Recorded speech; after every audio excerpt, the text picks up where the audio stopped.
What do you think about happy wife, happy life, or happy dude, happy mood? I like happy dude, happy mood. Is there bias in that? No, not at all. No, I think that's ridiculous. Like, I was told that my whole life. Like, as long as you make your wife happy, everything will work itself out, right? And I think there was like that Chris Rock joke where he's like, you have to slap yourself in the face every morning and say, fuck your hopes, fuck your dreams, fuck your plans, fuck everything you thought this life was gonna bring you. I'm gonna be miserable, but I'm gonna do everything I can to try to make my wife happy. Like, that's just terrible advice because you're sacrificing everything. One, you cannot make another person happy. Correct. And two, in your attempt to do so, you're just making yourself sick and vulnerable and you're just wearing yourself out. Yeah, one of the big things that you said in that line was, I can't make you happy, right? Your happiness is your choice. You're in control of your happiness. I'm in control of my happiness. I can do things to serve you, and we should do things to serve one another in a relationship, but I cannot control your happiness. And if it's my job to keep you happy, again, that is completely unrealistic. And yet so many of us adopt this, not just in our marriages, but in all the relationships around us. We're not happy unless the people around us are happy. And what does that mean? What is the likelihood that the people around us are going to have some sort of a problem with us or with something, and they're going to be unhappy at any point in time? Well, it's pretty damn high. No, it's true. So if I'm taking that upon myself, I'm never going to be happy because, well, the stars really have to align to be able to get to that place. But even in a marriage, you could have so many things going on, and I can be sensitive to those things. But if you're depressed, it doesn't matter what I do to make you happy. You're depressed. Well, the other thing is, with that mentality, you're making marriage a job, which Correct. Basically you're saying like, I got to go to work. And when I come back from work, now it's my duty to work for you and make you happy. That's just a recipe for disaster. And then where's your fulfillment? Where do you get to be your own individual and find peace and find your happiness?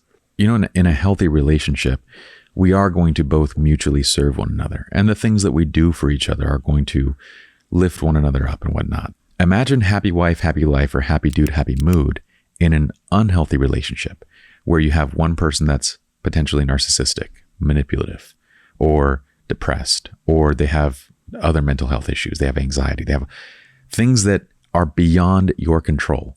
And yet you believe in this.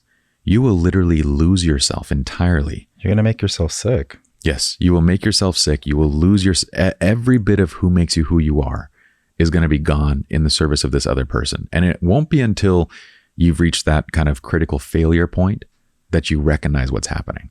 Yeah, it's almost like when you're like, you've reached your limit and then you're just like, I just can't do this anymore. Yeah.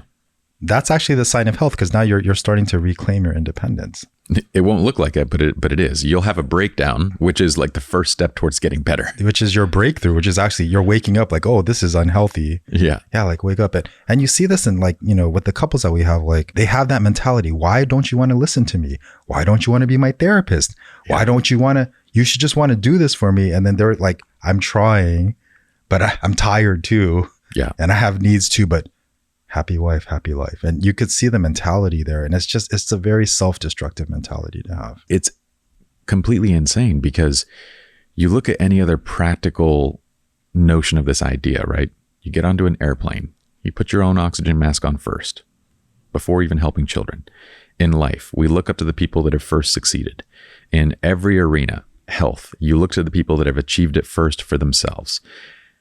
We always look to the ones that have done something before we seek their help and guidance on something, right?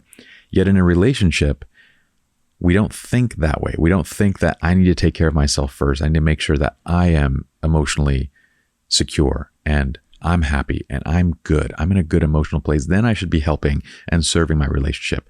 Instead, we think this is the place where I need to sacrifice everything for the one that I'm with. Because most people view romantic relationships in this wounded space. And that analogy that you gave, if you're full, then what you give is full. If you're empty, then what you give is empty. If you have that mentality, how much do you actually care about your partner? If you're expecting that in return and you're saying like, I should receive all this and I deserve all this, do you really care about your partner then? Mm-hmm. So, you're just doing it out of a sort of misguided expectation of what they should be doing for you too, right? You're caring out of your own convenience.